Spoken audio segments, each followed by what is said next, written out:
Joe sat at his desk, the hum of the office lights a poor substitute for sleep. Papers from an old cold case lay spread out like a confession. He was half reading when his phone rang, an unfamiliar international number. He hesitated, thumb hovering, then answered.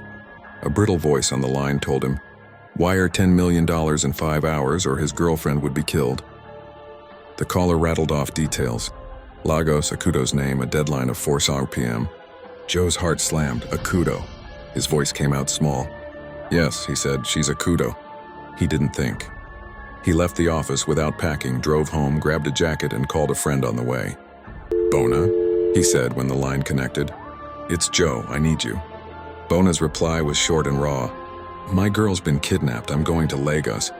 I left my phone and keys at a safe place for you. Help me, please." Joe felt the same cold certainty he felt when a trail went quiet. "Keep negotiating," he said. "Try to buy time while I get there." Bona came back on the line an hour later, breathless. They called again. They said they don't do quick wires. American banks have protocols and it could take 7 days. 7 days. It felt like a coffin closing. Joe pressed his forehead to the steering wheel. "We can't wait," he said. "Call the Nigerian police." "No," Bona snapped.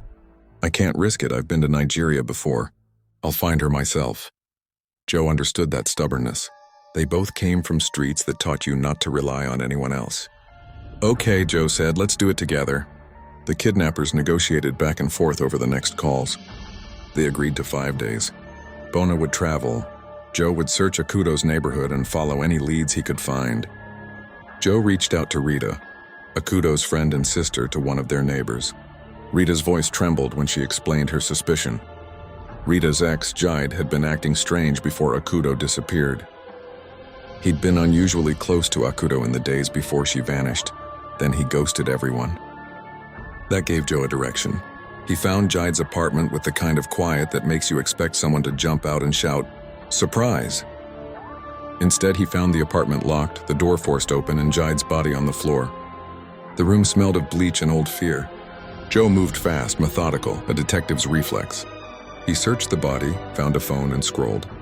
Messages scrolled past like a map of desperation. Frantic texts, half-formed threats, conversations with men who signed with numbers and nicknames. One thread stood out, Jide begging to back out, pleading that the plan had gone too far.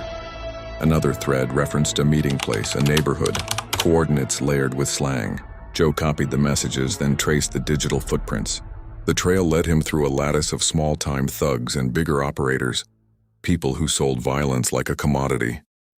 A name kept appearing, a gang that moved quickly and didn't answer to much of anyone. He followed the trail to a low compound at the edge of the city, a place where promises went to die. As Joe approached, men moved like shadows between buildings. He kept to the alleys, measuring distances, marking exits. He found a side gate and slipped through. They were ready. Voices snapped orders in pidgin. A woman, Akudo, was there, bound but alive. Her eyes found Joe's with the dull, relieved shock of someone who thought no one would come.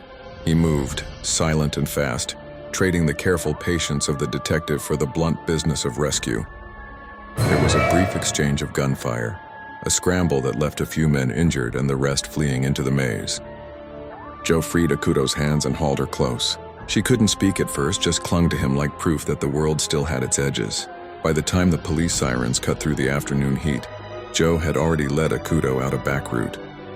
He handed her to the arriving officers, then watched the chaos he'd tracked back into the sun. The gang's accounts would be cleaned up or scattered like leaves in the rain, but Akudo was breathing.